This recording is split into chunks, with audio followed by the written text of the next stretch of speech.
Olá pessoal, hoje vamos então para o nosso 12º resumo.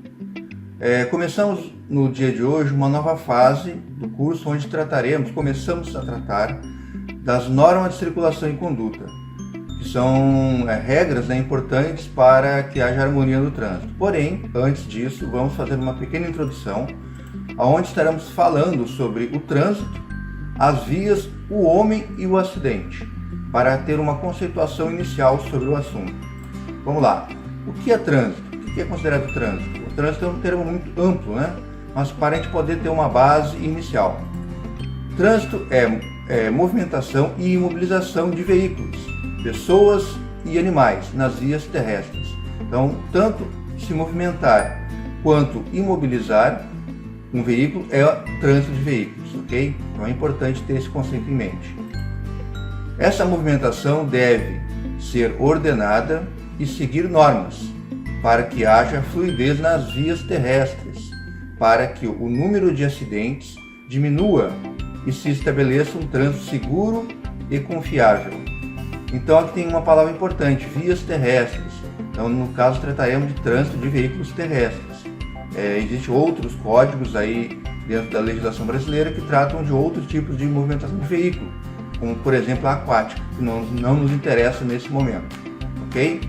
Continuando, atitudes para o ambiente de trânsito. Então o condutor ele deve ter um conhecimento, aqui por enquanto mais generalizado, do que deve ser feito e o que não deve ser feito, certo?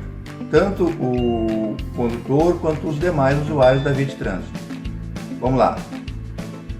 Primeiramente, seguir e praticar as regras de circulação e de sinalização.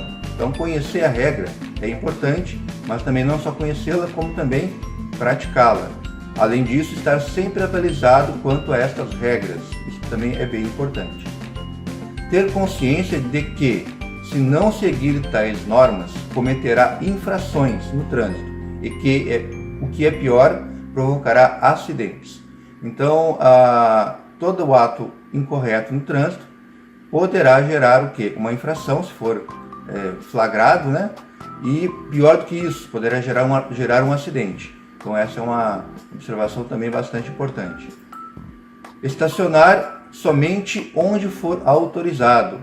É uma situação que é bem comum, às vezes na pressa, né, a pessoa não tem onde parar, está muito congestionado o trânsito, os locais estão todos ocupados e ele para na primeira vaga, às vezes até numa vaga que não pode parar, em frente a uma garagem, num local que seja exclusivo de deficiente físico ou de idoso ou coisa parecida. Fazer as conversões de acordo com o que é seguro, que é necessário e seguro. Então também é algo a ser executado, né, e respeitado. Respeitar o pedestre, pois ele sempre tem a preferência. Então o pedestre é a parte mais frágil. Lembra da regra de ouro? Então o pedestre é a parte mais frágil do ambiente. Ele deve ser aquele que mais é cuidado pelos outros usuários do ambiente de trânsito. Respeitar os demais condutores. Então é uma regra genérica, né? Respeitar, quando se trata de respeito, você simplesmente vai agir corretamente.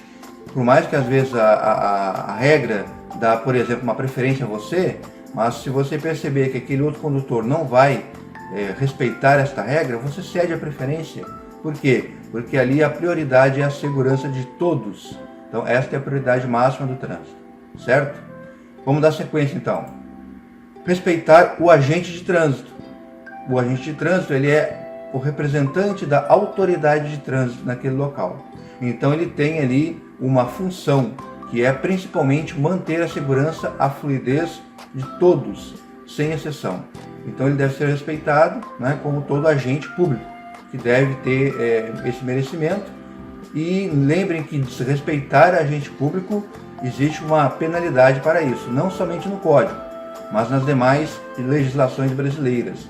Então há uma penalidade para isso, separada do próprio Código. Fiquem cientes disso. Vamos lá, continuando. Aqui um pequeno quadro onde nós trataremos, para vocês terem uma noção de quanto o homem, né, o fator humano, influencia no acidente. Então, acidentes de trânsito e o comportamento humano. Foi uma pesquisa recente. Praticamente, eu costumo falar que o quadro ele separa, né? Mas eu costumo falar que praticamente 100% do acidente é causado pelo homem. E eu vou explicar por quê, mas vamos primeiramente analisar o nosso quadro. 90% dessa pesquisa concluiu que a imprudência, a imperícia e a negligência provocam o acidente, ou seja, são ações humanas à frente de um veículo. Quando o homem é imperito, quando ele é imprudente ou quando ele é negligente. O imperito, só para dar uma pequena explicação, é quando você, no caso, não está preparado para aquela situação. Você você tira a sua CNH, porém, você não tem a perícia necessária, você tem pouco tempo de condução e você se arrisca. Né? Você, por exemplo, vai para uma BR, uma estrada, no primeiro dia de habilitação. Então você não tem prática ainda, você ainda está imperito. A negligência é quando você sabe que é correto, né? Mas mesmo assim você não age corretamente. Né? E a imprudência é quando você age de forma sem considerar a segurança. Você age totalmente fora das normas de segurança. Você é imprudente. É uma explicação mais básica, mas dá para você ter uma diferenciação. Então 90% dos acidentes são ocasionados por uma ação humana em cima dessas três classificações aí, ok? 6% em relação a problemas na via, ou seja, um buraco, uma falta de acostamento ou algo similar, falta de sinalização e assim por diante. E 4% relacionado a problemas no veículo e outros fatores. Por que então que eu falo que todo o acidente é causado pelo erro humano? Bom, imprudência, imperícia e negligência, não tem dúvida, é erro humano. Mas o problema na via é erro humano? É erro humano, não do condutor, mas da autoridade de trânsito, que não fez, ou melhor, da autoridade pública, né, que não fez a manutenção da via como deveria. E no veículo, também é o condutor ou o proprietário do veículo que não fizer a manutenção correta para aquele veículo andar de maneira segura. Então praticamente 100%. Claro que tem algumas ou poucas exceções que não são possíveis de serem evitadas. A gente vai dar um exemplo aqui, alguns exemplos para poder ficar claro. Mas praticamente 100% dos acidentes são causados por falha humana. Ok? Continuando então. Acidente de trânsito e o comportamento humano. Aqui eu quero clarear o que é o acidente evitável e o não evitável. Então, praticamente 100% dos acidentes são evitáveis. Né? É aquele que é causado pelo homem, que poderia ser evitado. Esse homem pode ser o condutor, pode ser o agente de trânsito que não fiscalizou correto, pode ser a autoridade pública que não fez a manutenção na via, pode ser o dono do veículo que não fez a manutenção corretiva ou preventiva, né, do veículo e assim por diante, ok? Então vamos lá, o que é acidente evitável e não evitável? Evitável, neste caso os envolvidos são culpados e não vítimas, sendo a maioria dos acidentes ocorridos. Por que se fala que é uma classificação bem pesada, bem rígida, né? São culpados. Por que às vezes eu me envolvo num acidente e não fui eu que causei o acidente? Por exemplo, eu estou conduzindo meu veículo e alguém faz uma colisão com o veículo da frente, né? Porque alguém se atravessou ou pegou a contramão e eu não consigo parar o meu veículo, então eu me envolvo no acidente. Por que eu também sou culpado? Porque eu não pratiquei a direção defensiva. Se eu estivesse defensivamente dirigindo, eu teria parado meu veículo a tempo, então eu também sou culpado de certa forma. Ok? Então é importante esse pequeno diferencial que às vezes as pessoas, no raciocínio, né? Às vezes as pessoas não se atentam quanto a isso. Então, se você se envolveu no acidente, por mais que você não tenha sido diretamente ali o culpado, mas você tem a sua parcela de culpa por ter se envolvido naquele acidente. Tem exceções que a gente vai ver algumas aqui. Um exemplo, né, aqui embaixo. Não evitável. Neste caso, os envolvidos nada podem fazer para evitar o acidente. No máximo, podem amenizar sua consequência. Por exemplo, aqui um animal silvestre se atravessando na frente do seu veículo. Você pode muitas vezes, ou melhor, você não consegue, na maioria dos casos, evitar aquele acidente, mas você pode amenizar. Como? Dirigindo de uma maneira mais defensiva, com velocidades reduzidas, né? Tendo a sua seu veículo com um bom sistema de freios, mantenido e assim por diante. Então, praticamente 100% são evitáveis, os poucos não evitáveis podem ser amenizados, correto? Vamos lá, continuando então. O trânsito e o homem, vamos fazer uma relação entre os dois aqui. No trânsito, o homem é condutor, passageiro, pedestre, projetista, fabricante de veículos e ainda projetista, construtor, conservador, sinalizador e fiscalizador das vias. Então o homem sempre vai ser a pessoa envolvida, e se tiver alguma falha, com certeza a falha vai ser dele, certo? Com poucas exceções. O seu comportamento inadequado em qualquer um dos papéis que assume, né, prejudicará a segurança coletiva e fatalmente levará a um acidente. Então, se por exemplo a autoridade sobre a via lá não fiscalizar a via corretamente, vai influenciar o ocorrido de um acidente. Se a autoridade pública sobre a via não fazer a manutenção, não tapar o buraco, não recapear, não colocar placa, fatalmente aquela via torna-se uma via perigosa e poderá ocorrer um acidente, certo? Então é importante termos isso em mente. Praticamente 100% dos acidentes são causados pelo fator humano.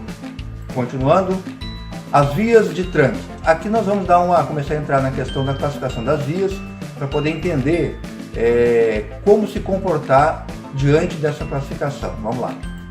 Conceito. O que é uma via de trânsito? É uma superfície por onde transitam veículos, pessoas e animais, compreendendo a pista, a calçada, o acostamento, a ilha e o canteiro central. Mas o que é esse tanto de classificação aqui, de conceituação? Vamos dar uma olhadinha aqui numa imagem que vai ficar mais claro. Vamos lá então. Bom pessoal, dentro dessa classificação então, desses conceitos, né, vamos ver aqui o seguinte, um desenho de uma via, para a gente poder ter um exemplo, né, e algumas informações para a gente poder entender aqui, ó. Então, por exemplo, essa parte da via aqui dentro do Código de Trânsito, ela é chamada de lote lindeiro. Aquele situado ao longo da via urbana ou rural, né, e que com ela se limita, geralmente onde tem a passagem, né, do veículo da via para a parte interna do lote.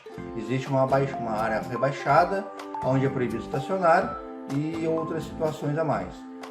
Naquele local é um local de entrada e saída de veículos, onde deve ter um cuidado, tanto do veículo quanto do pedestre e dos demais usuários desse ambiente de trânsito.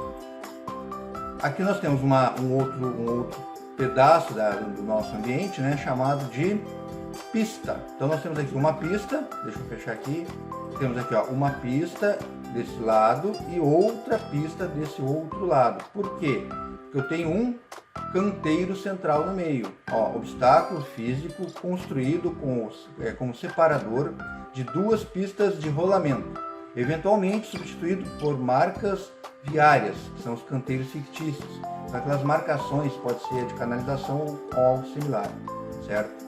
Que a gente ainda vai estar, ou melhor, nós já detalhamos, né, mas a gente vai estar ainda retomando esse assunto aí para frente. Ok, vamos lá então.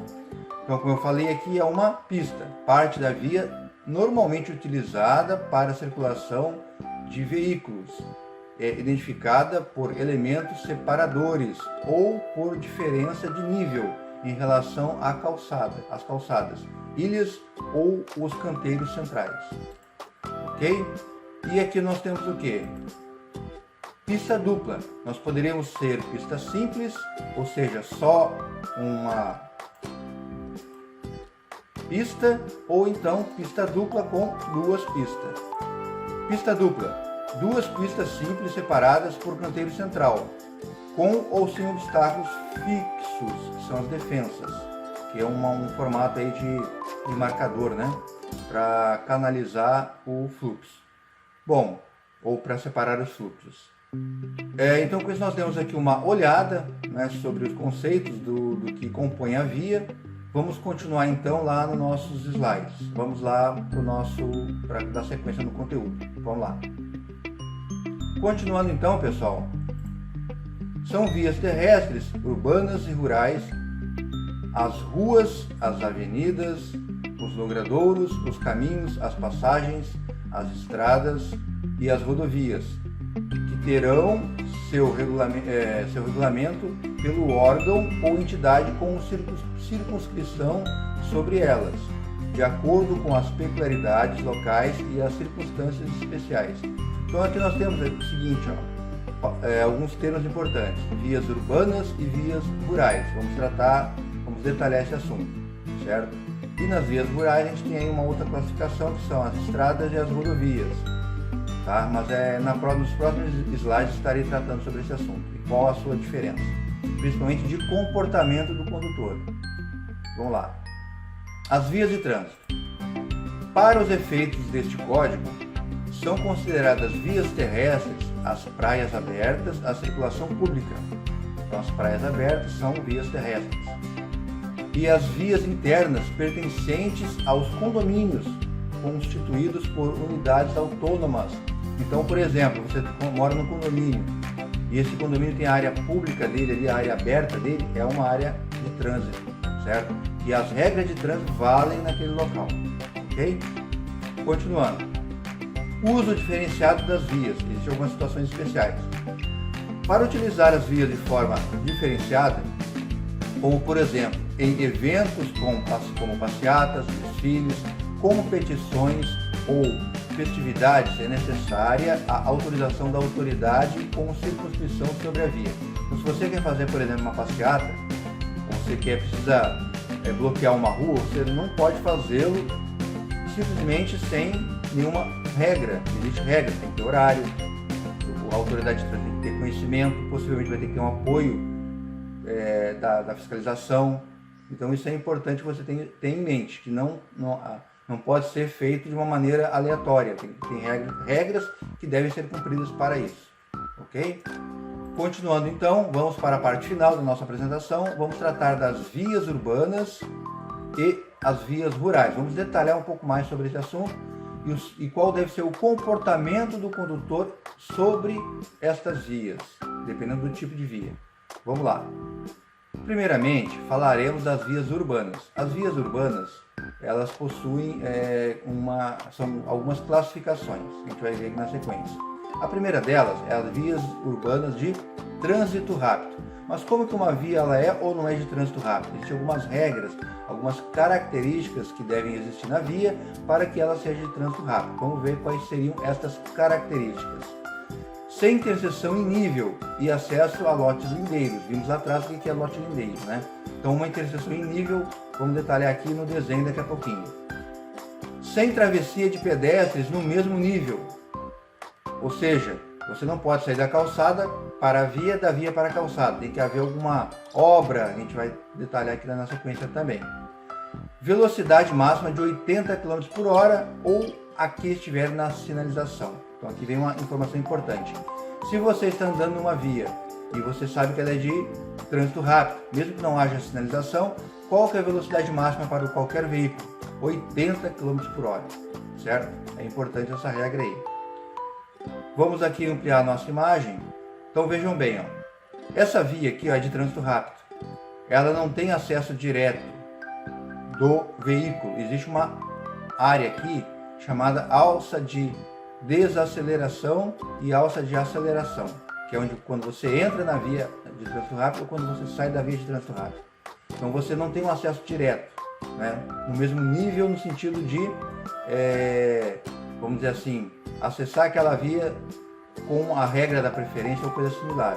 Você que tem que ter essa obra na via chamada alça de aceleração e alça de desaceleração. Você jamais vai poder entrar aqui de uma maneira direta na via através aí das regras de preferência, ok? Além disso, se tiver aqui um local para trânsito de pedestres, terá que ter a chamada passarela, que é aquela em que o pedestre ele tem que subir, cruzar a via de forma, vamos dizer assim, sem ter o mesmo nível, estar acima e descer com total segurança. É importante que essa via, para ser de trânsito rápido, ela tem aí essa pequena diferença, ou melhor, grande diferença na segurança para o uso do pedestre, certo? E aqui a velocidade máxima de 80 km por hora, caso não haja outra sinalização citando aí qual deve ser a velocidade praticada, ok? Continuando então, tem uma observação aqui, ó, lotes lindeiros, rebaixamento da calçada para acesso às garagens e estacionamentos. Vimos lá atrás sobre isso.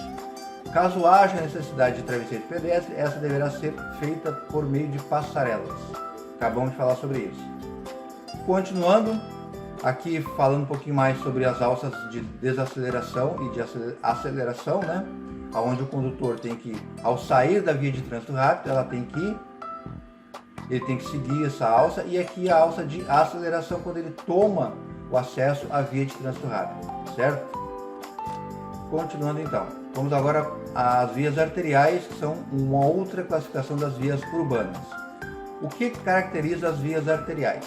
Integra bairros e regiões de uma mesma cidade, possui interseção em nível, parada controlada por semáforo ou sinalização de pare, com acesso a lote lindeiro, velocidade máxima de 60 km por hora ou a que estiver na sinalização. Então vamos lá, via arterial. É uma via que liga um bairro a outro, certo? É uma das principais formas de identificar essas vias. E claro, além das demais características. E essa via, caso não haja sinalização, você pode praticar a velocidade máxima de 60 km por hora, ok? Continuando. Vias coletoras, outro tipo de via urbana. Quais são suas características? São a maioria das vias de uma cidade, distribui o trânsito entre as demais vias de maior fluxo, que são as vias arteriais, que ligam os bairros, né? E a velocidade máxima é de 40 km por hora, caso não haja uma outra sinalização regulamentando esta velocidade. Vamos dar uma olhadinha aqui, então, nas coletoras, ó. São essas vias que ficam entre os bairros, né? Que ligam os pontos locais de moradia, principalmente, certo? E a velocidade aqui é 40 km por hora, caso não haja a sinalização específica sobre esta regra. Continuando, a última classificação das vias urbanas são as vias locais. Possuem interseções no mesmo nível, não semaforizadas, ou seja, tem lá a regra da mão direita, né? Ou então lá pode ter um pare, alguma coisa nesse sentido aí. Destinada apenas ao acesso local ou áreas restritas. Velocidade máxima de 30 km por hora ou a que estiver regulamentada. Então é a velocidade mais baixa, nesse caso aqui das vias urbanas, não sinalizadas. Então você tem que ter muito cuidado, porque 30 km por hora, você descuida, você já passou essa velocidade. Tome muito cuidado quanto a isso, sempre dirigindo preventivamente. E lembre-se, são nessas vias que as pessoas estão mais, vamos dizer assim, desatentas, são próximas à sua moradia, muita criança, muitos animais, muitos pets, né, animais domésticos. Tome muito cuidado, sempre observando as laterais, veículo parado, se alguém não vai surgir de uma maneira inesperada à frente do seu veículo e com isso sendo um condutor aí exemplar, ok? Continuando então, vamos para as vias rurais. Nós temos aqui, ó, uma via rural do tipo rodovia, pavimentada, né? E uma via rural do tipo estrada, não pavimentada. Então essa é a diferença entre a rodovia e a estrada, que são vias rurais. Uma é pavimentada, a outra não é pavimentada. Vamos lá, vamos ler aqui, ó. Não havendo outra regulamentação, e se a pista for dupla, lembra da pista dupla? Ó? 110 km por hora para automóveis, motocicletas e caminhonetas e até 90 km por hora para ônibus, micro-ônibus e demais veículos. Se a pista for simples, automóveis, motocicletas e caminhonetas poderão praticar a velocidade máxima de até 100 km por hora, certo? O que é caminhoneta? Veículo misto destinado ao transporte de passageiro e carga no mesmo compartimento. Então é um compartimento fechado, onde você tem uma área para carga e uma área para o condutor e passageiros. Um exemplo bem típico aí de caminhoneta, a Kombi. A Kombi ela transporta carga e transporta pessoas no mesmo compartimento, certo?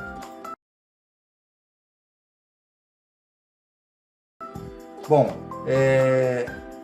vamos ler aqui. Estradas é aquela cuja pista de rolamento é desprovida de pavimentação.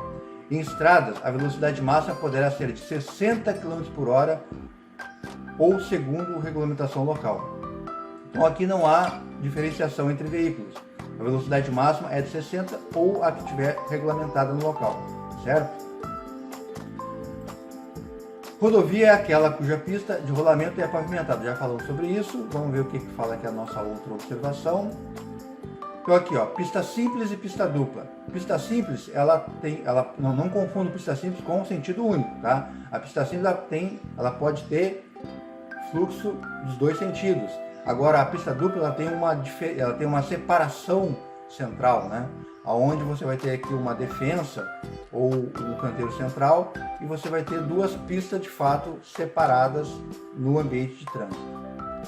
Bom, pessoal, com isso nós fechamos aí o nosso material aqui do nosso slide. Vamos ver se temos mais alguma coisa no nosso... aqui é importante a gente dar uma olhadinha, ó. Nós acabamos na outra conceituação não passando por aqui, vamos dar uma reforçada. Nós temos aqui um outro ambiente visual, a gente poder entender mais um pouquinho sobre a questão dos conceitos da via. Nós temos aqui um desenho, vamos dar um cliquezinho em cada uma dessas informações complementares aqui. Então aqui nós temos, ó, uma bifurcação em Y. Então observem aqui o desenho, uma bifurcação em Y, certo? Aqui nós temos uma confluência. Então veja o formato do desenho, ó, uma confluência. Aqui, um pouco diferente, nós temos um entroncamento, é o inverso da confluência, ok? Que é uma interseção em nível, nesse caso aqui. Aqui nós temos um cruzamento. Veja que o cruzamento ele pode ser em Y, pode ser em T, pode ser como confluência, então tudo na verdade é um cruzamento. Só que os cruzamentos com um formato diferente é dado o nome de confluência ou entroncamento. Mas tudo é uma interseção, ou seja, há um ponto em comum entre as duas vias que se ligam. É uma interseção, certo? Se é uma interseção, não importa o formato dessa interseção, as regras da preferência, das prioridades estão presentes naquele local. Aqui, acesso local, acesso em nível a áreas restritas e local com uso de vias locais. Ok? Nós já vimos que a via local ela tem a velocidade máxima de 30 km por hora, caso não esteja sinalizado de forma diferente. Aqui nós temos um acesso especial com trânsito livre, viadutos e trevos em desnível utilizados para cruzamento com vias de trânsito rápido. Então é muito comum nas grandes cidades você ter as vias de trânsito rápido não sendo cruzadas pelas vias secundárias, vamos dizer assim. Há uma elevação, há um viaduto e o carro passa por cima e a via de trânsito rápido tem um fluxo contínuo, sem nenhuma interseção ali naquele local. Aqui a passarela, né, onde você vai ter aí a passagem dos pedestres com segurança sobre a via de trânsito rápido. Aqui nós temos o acostamento, né, onde é o local onde você tem aí a sua maior possibilidade de segurança, caso você tenha uma coisa que imobilizar o seu veículo de forma emergencial, né? Aqui nós temos a nossa rotatória, que existe um fluxo, né, num sentido específico, e existe uma preferência de passagem para quem está circulando sobre esse fluxo, vamos falar sobre isso na sequência. E aqui existe uma ilha, que é um canteiro central naquele cruzamento, que faz aí vamos dizer assim, o formato do sentido de circulação, auxiliando aí o condutor, certo? Bom, com isso então nós finalizamos, né? Finalizamos aqui a parte de vias, né, e seus conceitos. Vamos voltar lá para os nossos slides. E com isso finalizamos aí o nosso conteúdo, dando uma introdução inicial aí às normas de circulação e conduta, que será alvo do nosso próximo assunto. Muito obrigado e até o próximo resumo.